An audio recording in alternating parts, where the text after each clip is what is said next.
구름같이 허다한 예수의 증인들 있으니 모든 무거운 짐 얽매이기 쉬운 죄를 벗어버리라.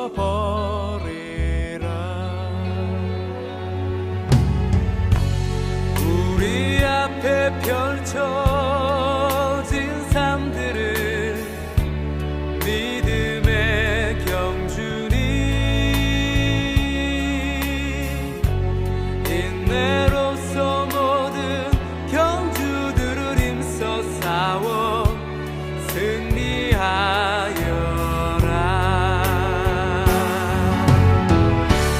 믿음의 몸 되신 십자가 지신 주님, 어려움 닥칠 때마다 예수를 깊이 생각하자.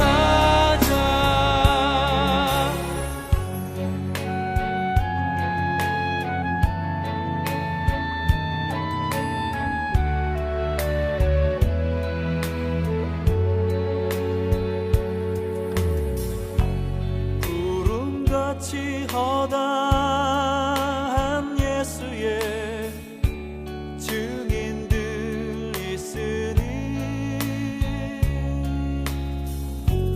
모든 무거운 짐 얽매이기 쉬운 죄를 벗어버리라.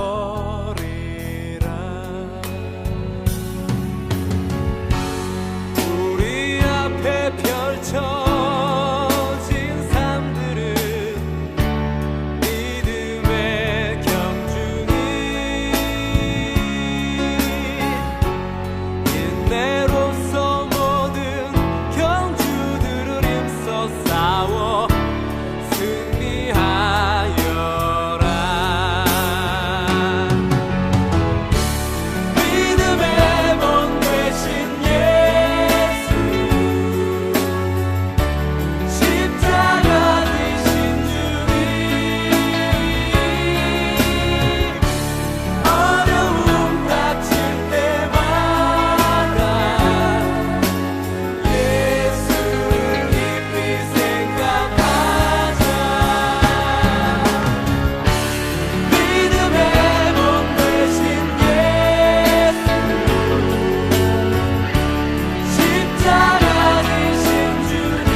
오늘 빌립보서 2장 1절부터 11절까지 말씀을 같이 보았습니다.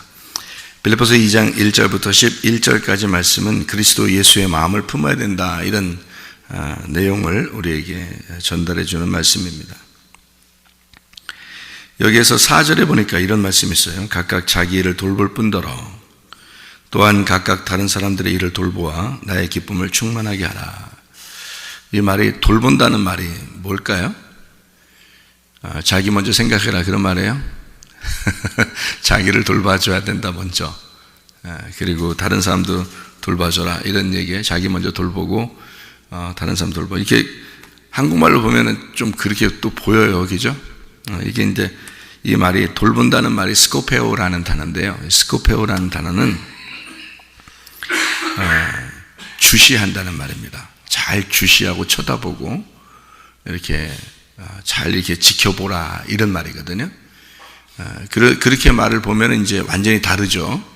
그러니까 먼저 누구를 쳐다보라는 거예요? 자기를 잘 쳐다보라는 거예요.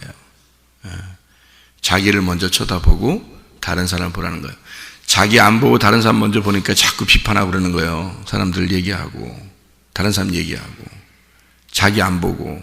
그러니까 다른 사람들 뉴스에 나오고 막 이러면은 아이고 저거 뭐 이렇게 하지. 그렇게 말하는 이유가 뭐예요? 자기는 좀 괜찮은 사람이라는 얘기 아니에요? 자기 먼저 보라는 얘기예요. 다른 사람을 볼 때 자기를 먼저 보라고. 자기 먼저 생각하고 자기 먼저 보고 자기 먼저 주시해 보고서 다른 걸 보면 비판거리가 하나도 없어요. 그죠? 판단거리가 하나도 없어. 남편과 아내가 둘이 싸워요. 상대방 보고서 다 잘못했다고 그러죠.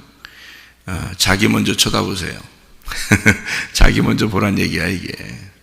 그러니까 그리스도 예수의 마음을 가진 사람들은 다른 사람을 먼저 보는 게 아니라 자기를 먼저 쳐다봐라 그 말이에요. 이게요. 그러니까 한국말로만 보면은 어떻게 보면 좀 이해가 안 돼서 참 안타까운 게 있어요. 왜냐면 자기 먼저 돌보고 다른 사람을 돌보고 뭐 이래야 된다고 그러니 그렇게 써 있으면 참 어떻게 해야 되겠어요. 그래도 야 너나 잘 챙겨 뭐 그러니까 그렇구나 나를 잘 챙겨야 되겠구나 먼저 그래 놓고 내가 좀 남으면 좀 다른 사람이 이렇게 보고 돌보고 우리냐는 것보다 되는가 보다 이런 얘기인 줄 안다고 잘못하면 그죠? 그런 게 아니고 자기를 먼저 생각하고 다른 사람을 생각하고 자기를 먼저 쳐다보고 다른 사람을 쳐다보고 그렇게 하라는 거예요. 그러면은 다른 사람 얘기할 게 하나도 없고 그리스도의 마음을 품는 게 그거는 거예요. 그러니까 그리스도의 마음은 성경에는 있잖아요. 이게 성경이 그리스도의 마음이죠. 성경이. 근데 이 성경이 그리스도의 마음, 이 성경은 누구 때문에 써 있는 거예요? 다른 사람 자꾸 얘기하라고 써 있는 게 아니에요. 나를 쳐다보라고 써 있는 거죠. 각자 자기를 보라고 성경이 쓰여 있는 거예요. 그러니까 자기를 보는 책이죠. 이게 거울이에요. 그래서 성경을 거울이라 그러는 거예요. 다른 사람 비추려고 이렇게 보이는 게 아니잖아. 거울 가지고 다른 사람이 이렇게 막 다른 사람이 이렇게 막 비춰봐봐. 눈 식어 아주 눈 식어 이렇게 자기를 보라고 거울이 있는 거지. 그죠? 그러니까 성경 아는 사람 기독교인들이 비판이 굉장히 많습니다. 기독교인들이요. 판단을 굉장히 많이 해요. 다른 사람 판단을. 기독교인들이요. 다 잘못했대 그냥. 자기는 괜찮고 다 잘못했대 다. 성경적으로 이렇게 보면 한심한 사람들입니다. 그렇게 하면요. 자기를 먼저 바라봐야 되는 거예요. 그리고 다른 사람을 보는 거예요. 이게 성경적입니다. 우리 디모데후서 2장 22절을 한번 볼까요? 디모데후서 2장 22절 한번 보면요. 또한 너는 청년의 정욕을 피하고 주를 깨끗한 마음으로 부르는 자들과 함께 의와 믿음과 사랑과 화평을 따르라 이렇게 되어 있습니다. 거기에서 보면 깨끗한 마음으로 이렇게 되어 있어요. 깨끗한 마음으로. 이 깨끗하다는 말이 카다로스라는 단어인데요. 카다로스라는 단어가 순결한이라는 단어입니다. 정결한, 순결한이라는 단어인데요. 이 깨끗하다는 말은 정결한, 순결한, 그 말은 이제 거룩한이라는 말이에요. 같은 말이죠. 그리고 흰 세마포. 왜 우리가 천국에 올라가면은 어떤 옷을 입혀줘요? 하나님이 흰 세마포를 입혀준다 그러잖아요. 이 세상에 있는 흰 색깔 아닙니다. 여러분이 보시면 알아요. 나중에 올라가서서 보시면 알고, 혹시 하나님이 뭐 눈을 열어서 여러분을 보여주시면 알겠죠. 이런 흰 색깔이 아니에요. 이렇게 우리가 보는 이런 옷의 흰 색깔 이런 거 아니고요. 투명한 색깔이에요. 투명한 거예요. 그래서 이게 꼭 투명해서 비칠 것 같은데 안 비쳐요.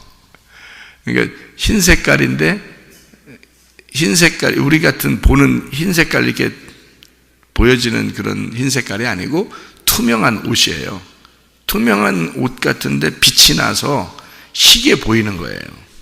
이 옷이 투명한데 빛이 이렇게 막 나니까 희게 보이더라고요. 그렇게 제가 봤어요. 그거를.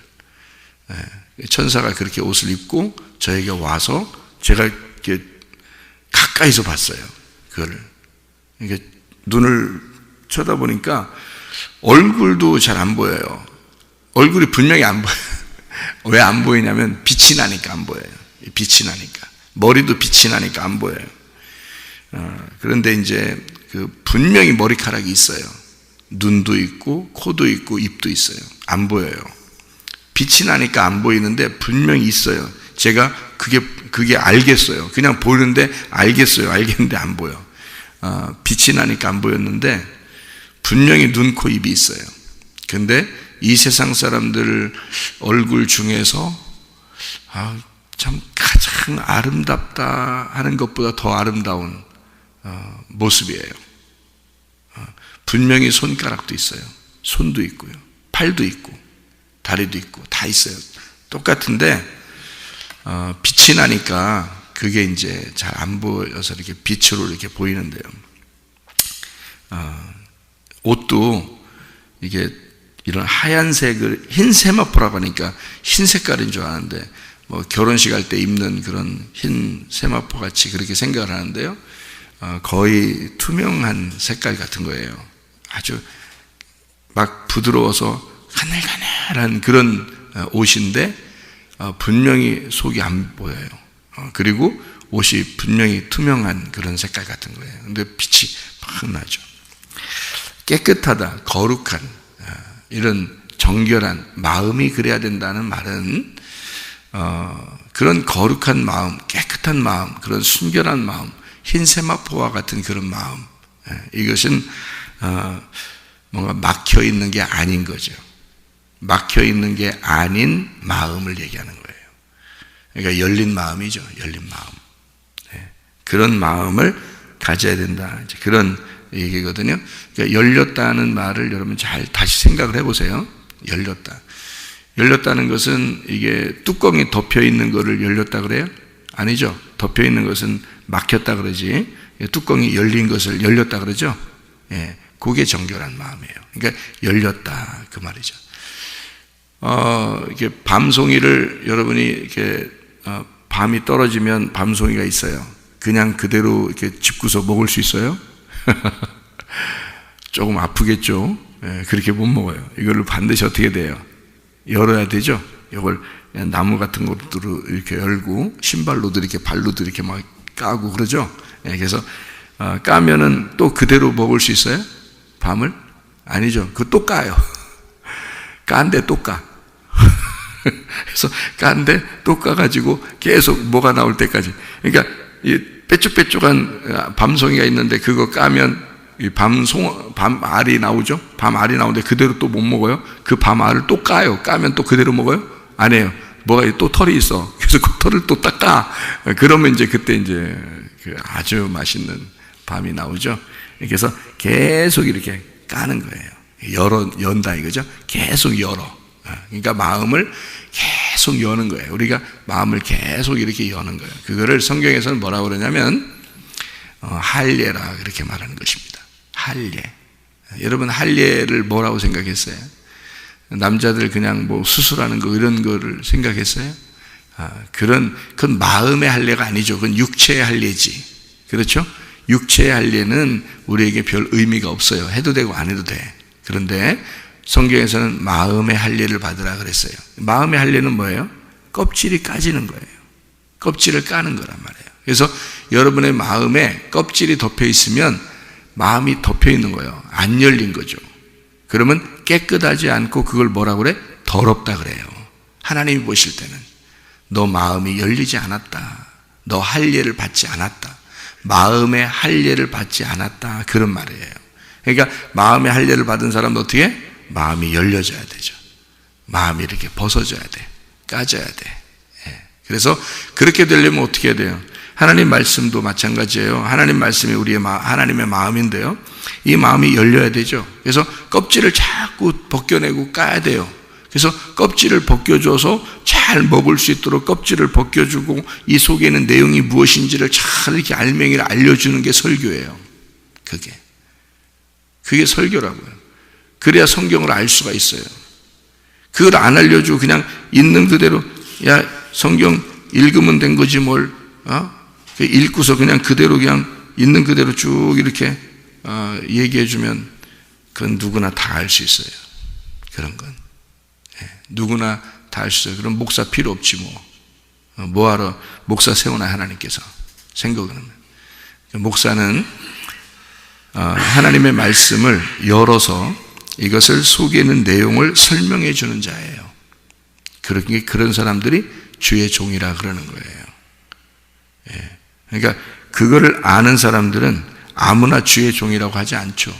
제가 안타까운 거는 그렇게 말씀을 모를 때가 제가 오랫동안 있었어요. 옛날에 목사하면서 오랫동안 저는 29살 때 목사가 됐기 때문에 오랫동안 목사를 그렇게 생활을 했어요. 그 전에 전도사일 때도 제가 오히려 부흥회를 많이 다녔어요. 전도사일 때. 그러니까 신학교 다니는 2학년 때부터 제가 부흥회를 다니기 시작해서 오랫동안 했기 때문에요. 한 21살 정도부터 부흥회를 다니고 그리고 29살 때 목사가 됐기 때문에 내가 지금 이렇게 돌아보면 참 이렇게 담대하게 했다. 그냥 담대하게 참 담대하게 했다. 지금 생각해 보면 그걸 주의 종이라고 하나?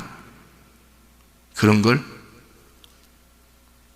내가 지금 주님의 은혜를 받고 말씀을 깨닫고 보니까 그건 주의 종도 아니에요. 그냥 자기가 배운 대로, 자기가 열심히 배운 대로, 은혜 받은 대로 그냥 막 열심히 한 거죠. 근데 말씀은 그렇게 되어 있지 않더라는 겁니다. 제가 주님을 다시 만나고 나니까 말씀은 그렇게 되어 있지 않더라. 분명히 이 속에 하나님 마음을 열면 또 있고, 꼭 열면 또 있고, 그 열면 또 있어서 그거를 계속 열어서 알려줘야 돼요. 이게 말씀이거든요. 저도 그렇게 말씀을 깨닫게 돼서 이거 정말 다행이다. 그래서 주님이 자기의 종을 세웠다 그러면 적어도 자기의 속에 있는 그 자기의 말씀을 열어서 알려줘야 되는 거예요. 그래야 주의 종인 거야. 그거 모르면 하지 말아야 돼. 한마디로 하지 말아야 돼. 그 열릴 때까지 하지 말아야 돼. 열릴 때까지. 이거. 그래서 그런 게 있어요. 그러니까 겸손하고 온유하고 그래야죠. 주님의 성품이 그러니까 우리가 겸손하고 온유하다는 게 어떤 의미냐면 깨끗하게 열려진 할례받은 마음이에요. 그게 겸손하고 온유한 마음이에요. 그러니까 하나님이 인정하는 사람하고 사람들이 인정하는 온유하고 겸손한 사람하고는 다르겠죠. 그러겠죠. 그러니까 성경에서 민수기 12장에 보면 모세라는 사람이 있는데요. 이 모세라는 사람은 하나님이 인정하는 온유한 사람이었습니다. 그 민수기 12장에 나와 있는 모세는요. 그래서 사람들이 생각하는 온유하고 겸손하다는 말하고 하나님이 온유하고 겸손하다고 하는 말하고는 좀 달라요. 그러니까 그 온유하다, 겸손하다. 또 예수님께서도 자기를 뭐라 그래요? 마태복음 11장 28절부터 30절까지 말씀에 자기는 온유하고 겸손하니 그런 말 하잖아요. 그렇죠? 그래서 그 온유하고 겸손하다. 여기도 빌립보서에서도요 2장에 보면 너희가 아무 일에든지 다툼이나 허용으로 하지 말고 오직 겸손한 마음으로 각각 자기보다 남을 낮게 여기고 그랬죠. 그러니까 자기를 먼저 쳐다보면, 다른 사람을 먼저 쳐다보지 말고 자기를 먼저 쳐다보면 자기가 주님께 은혜를 받은 사람이잖아요. 그러니까 죄인이잖아. 그러니까 다른 사람을 자기보다 더 좋게 여길 수가 있는 거예요. 그러면 다른 사람에 대해서 얘기할 거리가 있어요, 없어요? 없어요. 네. 자기만 돌보면 돼요. 자기만. 그래서 자기만 잘 돌보면, 그러면 다른 사람을 볼 수 있어요. 자기를 보고 다른 사람을 볼 수 있으니까. 그렇게 보라는 거 아니겠어요? 그죠? 그러니까 여기서 다툼이나 허용으로 하지 않게 되죠. 어떻게 하니까? 겸손한 마음이 되니까. 겸손한 마음이 되니까. 그래서 주님도 온유하고 겸손하다, 그렇게 이야기하죠. 마태복음 11장 29절에는 온유하다, 주님께서 온유하다, 이게 프라우스라는 단어인데요. 이게 온유한, 겸손한 이란 단어인데, 이게 프라소에서 나온 단어예요.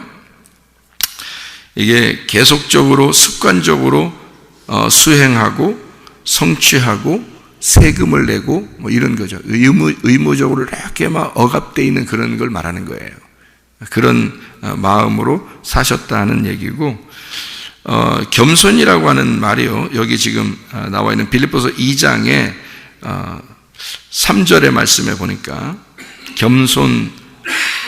오직 겸손한 마음으로 라고 되어 있는 이 겸손이라는 말이 타페이노 프로시미라는 단어입니다. 타페이노 프로시미라는 이 단어는 마음의 굴욕감을 말하는 거죠. 마음의 굴욕감. 그러니까 마음의 비하. 이렇게 아주 굴욕적인 여러분 굴욕적인 당해봤나요? 누가 막 정말 무시하고 정말 이 사람 자기를 무시하는 그런 거 해봤나요? 저는 그거 당해봤거든요. 저는 많이 당해봤어요. 그게 어떤 건지를 알아요. 막 가슴이 떨리고요. 정말 어떻게 할 수가 없어요. 네.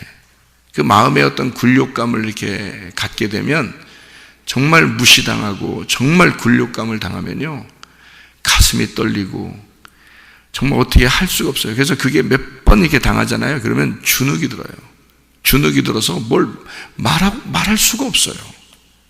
그냥 숨고 싶고, 그냥 혼자 있고 싶고, 그래서 그냥 막 우울하고 혼자 있고 싶고, 막 그냥 어떻게 그냥 남하고 같이 이렇게 얘기하고 싶지도 않고, 쳐다보고 싶지도 않고, 그냥 혼자 그렇게 숨어 있고 싶은 그런 사람이 돼요. 저는 그거를 당해봤고 실제로 그렇게 살아봤고 그랬어요, 여러분. 근데 그게 성경에서 말하는 겸손한 단어가 그런 단어예요. 그러니까 완전히 짓눌려버린 그런 단어가 이런 단어예요. 짓눌린, 낮은 신분, 초라한, 자기가 얼마나 초라해 보이는 그런 느낌이 오거든요.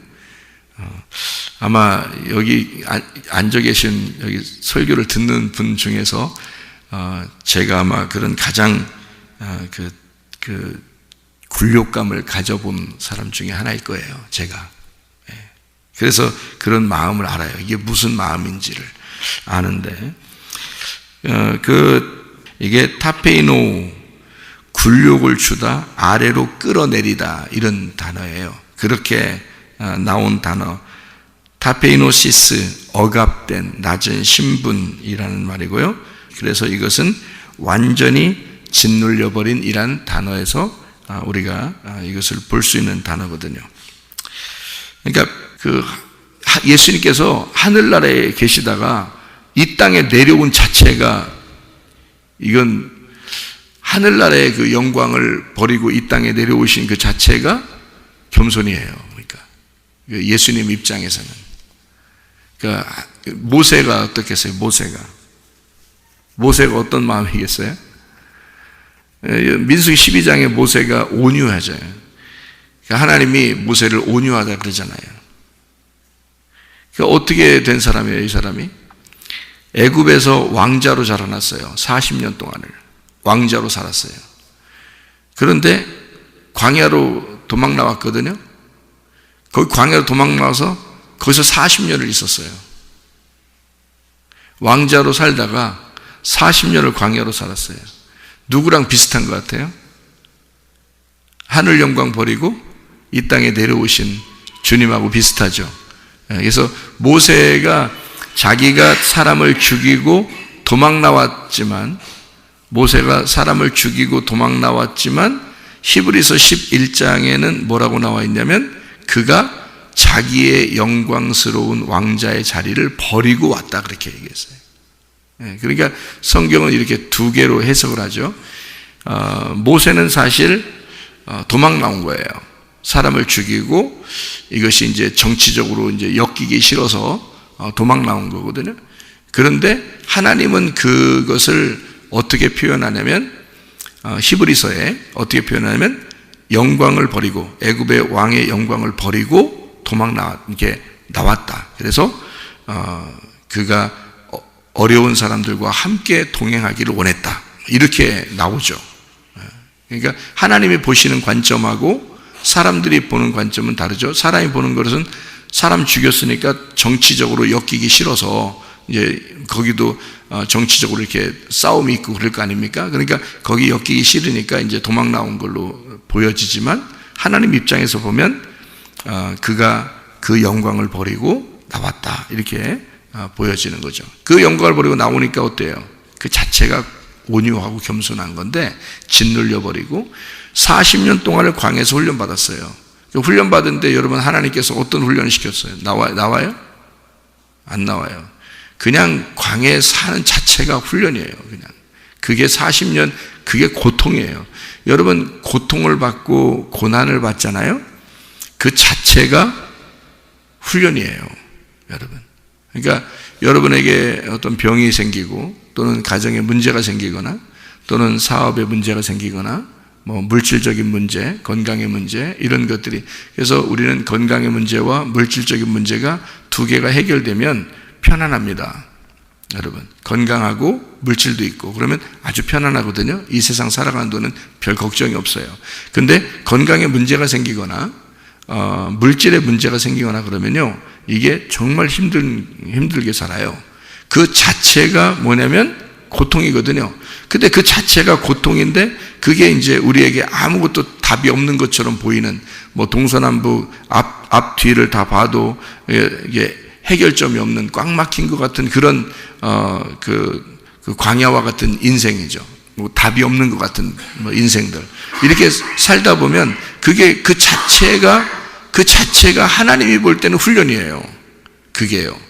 그래서 고난 가운데 너희가 하나님의 말씀을 배웠나이다, 이렇게 되는 거예요. 그게 시편 119편 71절의 말씀이거든요. 그러니까 하나님 앞에 그 자체가 고난인 거예요. 여러분이 고통받은 그 자체가 고난인 거고, 그게 겸손과 온유예요. 고통받으면. 그러니까 고통받으면요, 사람이 짓눌려 버리거든요. 사람이 고난을 당하고 고통당하고 뭐 문제가 생기고 뭐 건강이 안 좋고 뭐 이러면요, 그 자체가 고통스럽기 때문에 뭐 짓눌려 버려요. 그러면 그 사람을 하나님이 어떻게 취급하느냐? 온유하고 겸손하다, 이렇게 봐요, 하나님은. 그래서 모세를 온유하고 겸손한 자이다. 너희들이 모세를 아느냐?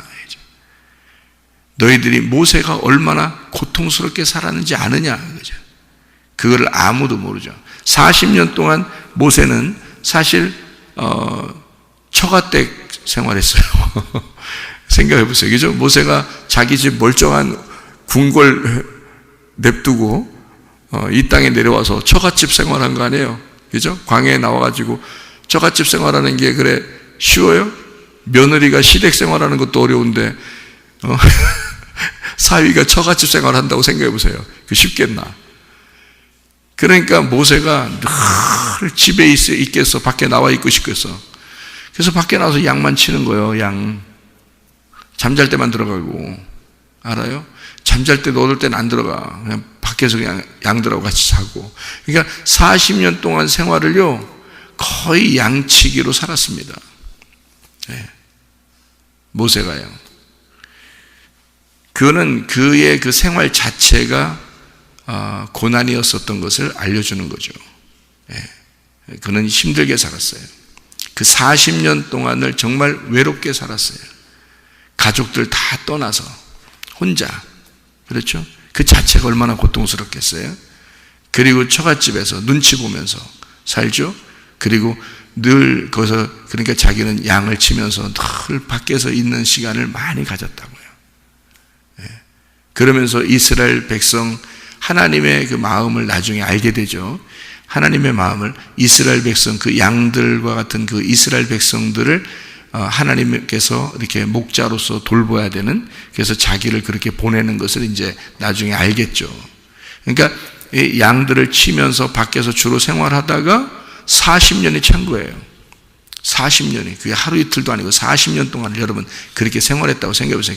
그 자체가 온유하고 겸손하다니까요. 그 자체가, 그 자체가 고난이에요. 그 자체가 짓눌린 거고. 그런 삶을 살았어요. 그래서 40년이 지나고 나니까 모세는 몰랐어요. 언제 하나님이 자기를 부르시는 것도 몰랐어요. 그냥 사는 거예요. 자기는 원래 이런 인생을 이렇게 살아가야 되는가 보다 이렇게 생각하고 사는 거예요, 여러분. 여러분, 하나님이 언제 여러분을 부르시고 언제 여러분을 쓰실까 하고 고민할 필요 없어요. 부르시는 것은 하나님 문제고 살아가는 것은 내 문제예요. 그러니까 하나님은 우리가 이렇게 살아가는 동안에 어쨌든 하나님이 여러분을 부르셔야 되겠다, 그런 부르십니다. 하나님은 자기의 계획을 한 번도 미스난 적이 없어요. 그걸 한 번도 놓친 적이 없어요. 하나님은 항상 자기가 계획한 것 반드시 이루십니다.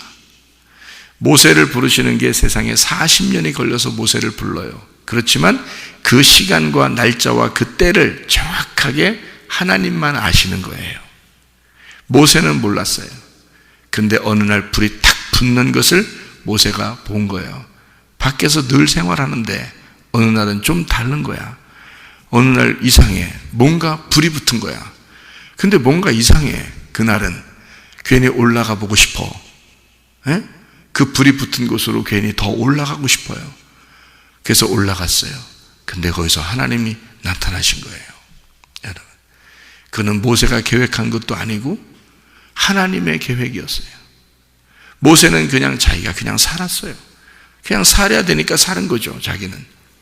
어쩔 수 없이 사는 거예요.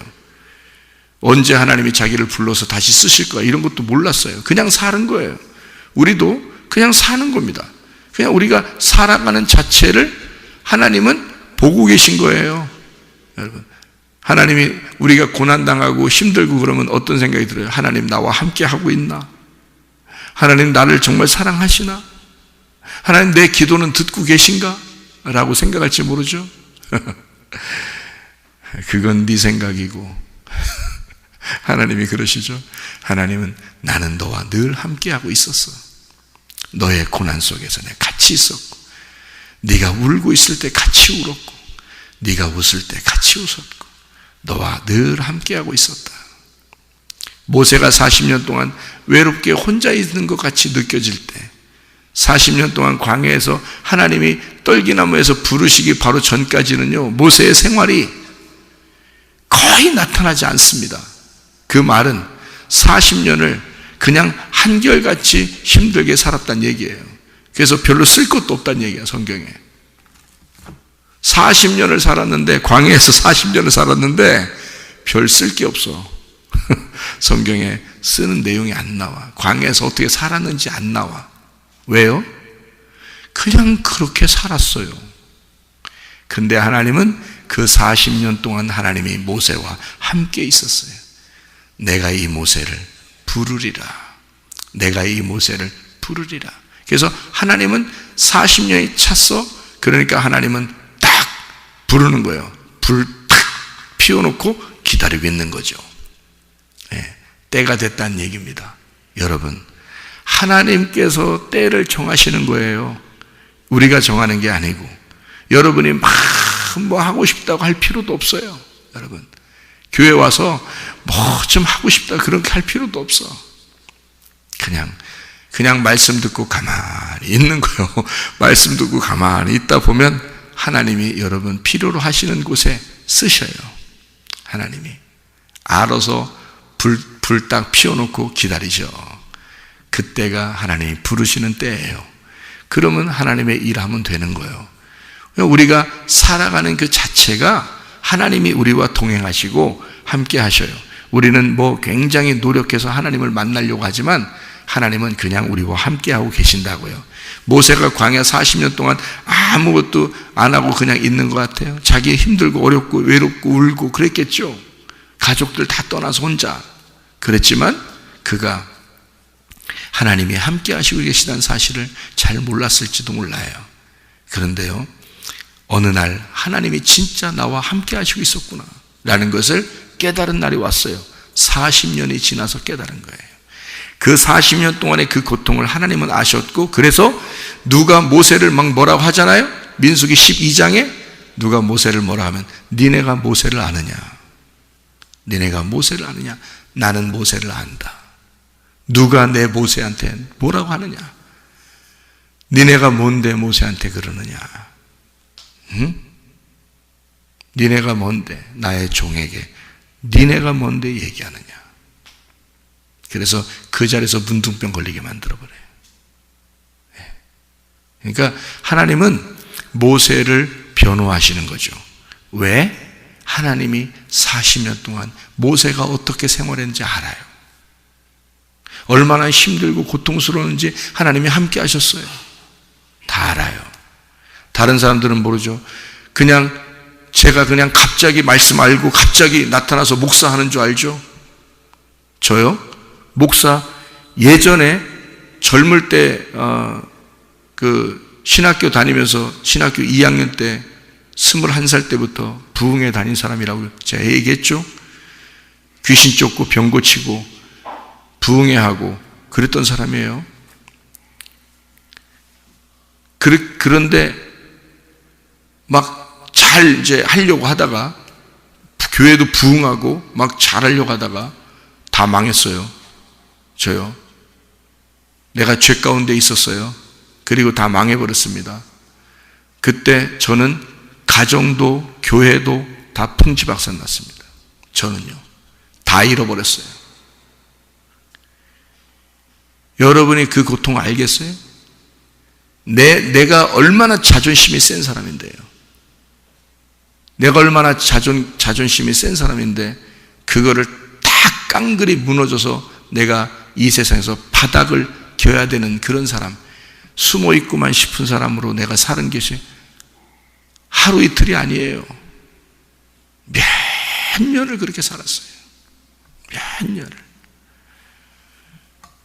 교회도 못하고 아무것도 없이 몇 년을 그렇게 살았어요.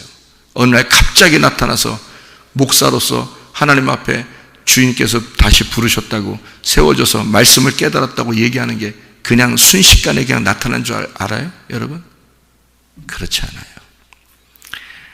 내가 힘들고 고통받고 외롭고 어려울 때 나의 눈물을 보신 분은 하나님이셔요. 내가 힘들어할 때 나를 아시는 분은 하나님밖에 없어요. 아무도 저를 모르잖아요. 제가 어떻게 생활했는지, 제 마음이 어땠는지, 제가 얼마나 짓눌려 있었는지를 아무도 모른다고요. 제가 얼마나 죽고 싶었는지. 실제로 저는 병이 걸려서 죽을 병이 걸렸던 사람이에요. 그래서 하나님 앞에 저를 차라리 죽여달라고 그랬어요. 제가 하나님 죽여주세요. 내 아이들 내가 정말 잘 키워보려고 했어요. 잘 키워보려고 하니까 화가 나. 너희들 잘해야 되니까. 그렇게 화가 날 정도로 저는 잘 키워보고 싶었어요. 율법적으로. 왜냐하면 나같이 실패하게 하고 싶지 않았으니까. 그렇게 살았던 사람이에요. 그렇게 짓눌리고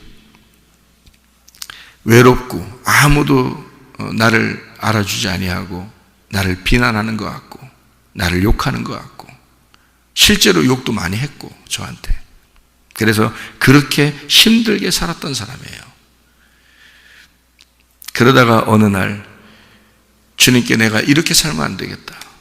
갑자기 마음이 들어와요. 갑자기 생각이 바뀌어요. 갑자기 떨기나무에 갑자기 불이 확 붙은 거예요. 갑자기 나같이 이런 가시 같은 나무, 떨기나무, 아무도 안 알아주는 그런 나무, 정말 형편없는 나무, 아무도 나무 같지 않게 생각하는 이 나무가 갑자기 불이 확 붙은 거예요. 갑자기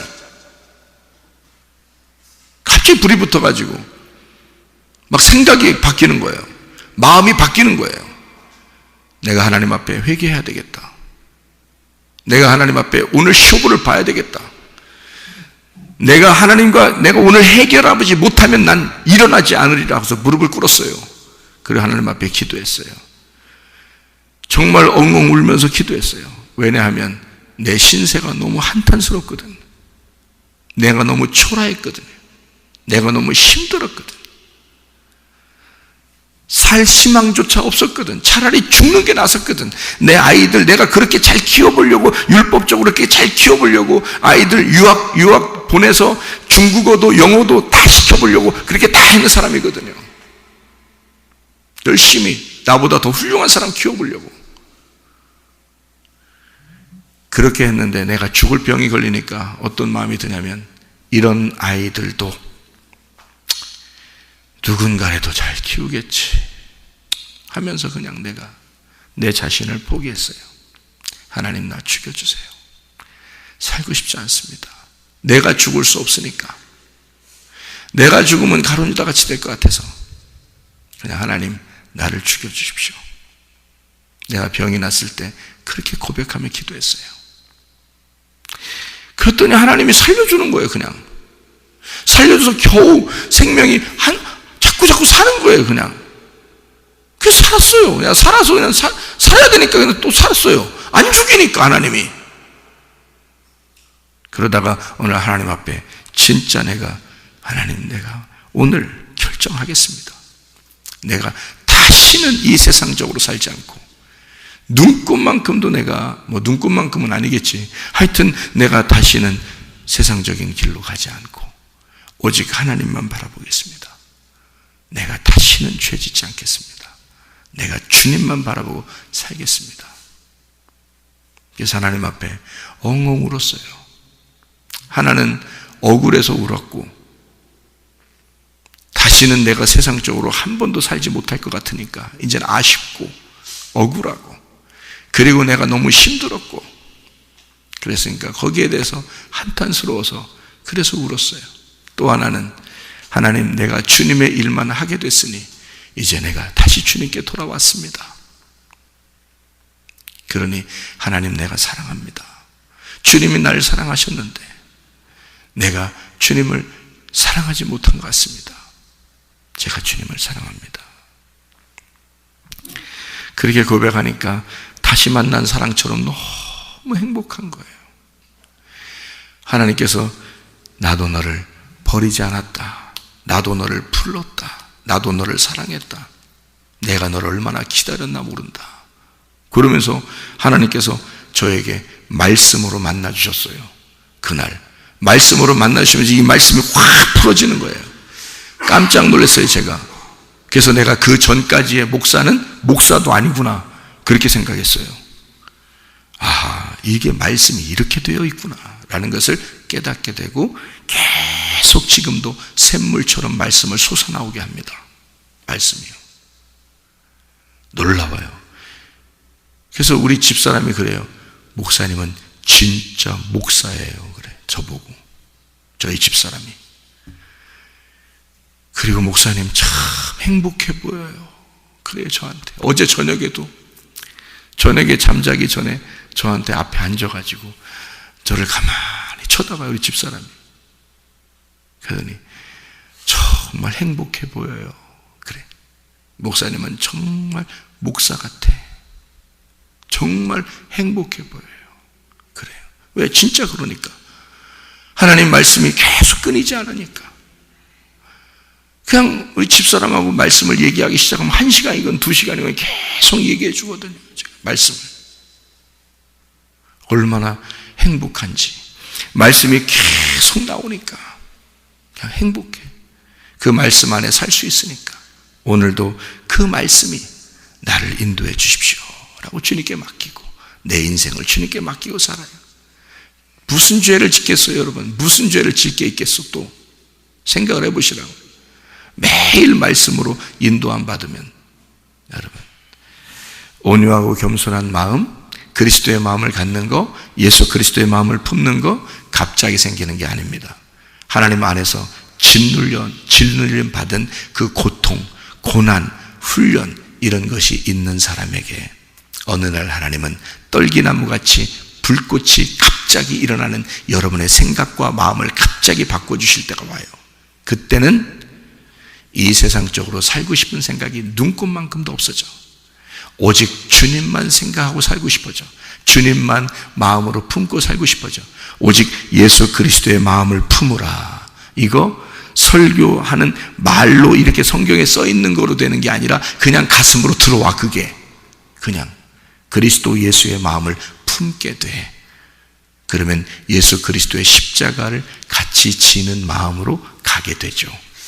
주님께서 여러분도 이런 그 주님과 동행하는 그 주님의 마음을 품고 함께 살아가는 주의 사람들이 다 되시기를 바랍니다. 기도하겠습니다.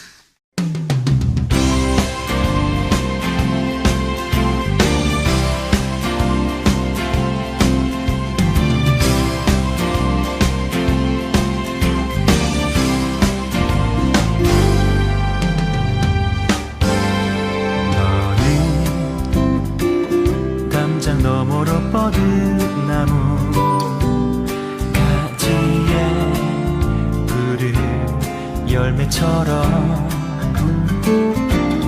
하나님의 귀한 축복이 삶에 가득히 넘쳐날 거야.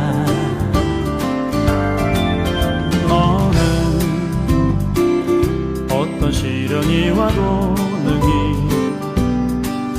이겨낸 강한 발이 있어. 전능하신 하나님께서 너와 언제나 함께 하시니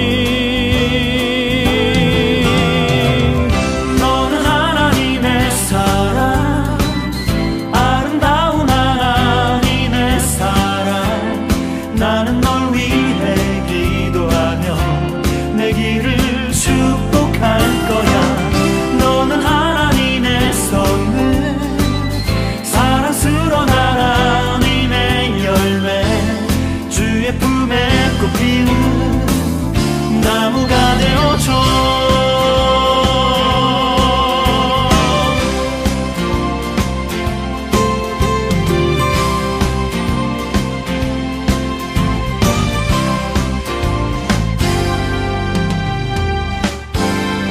너는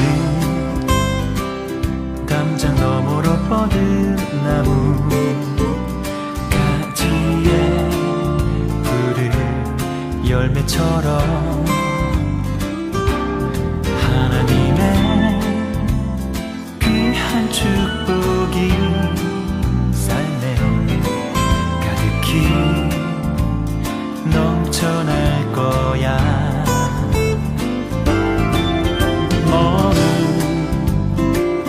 어떤 시련이 와도 능히 이겨낸 강한 발이 있어. 전능하신 하나님께서 너와 언제나 함께 하시니 너는 하나님의 사랑, 아름다운 하나님의 사랑. 나는 널 위해 기도하며 내 길을 축복할 거야. 너는 하나님의 선물, 사랑스러운 하나님의 열매, 주의 품에 꽃 피우는 나무가 되어줘.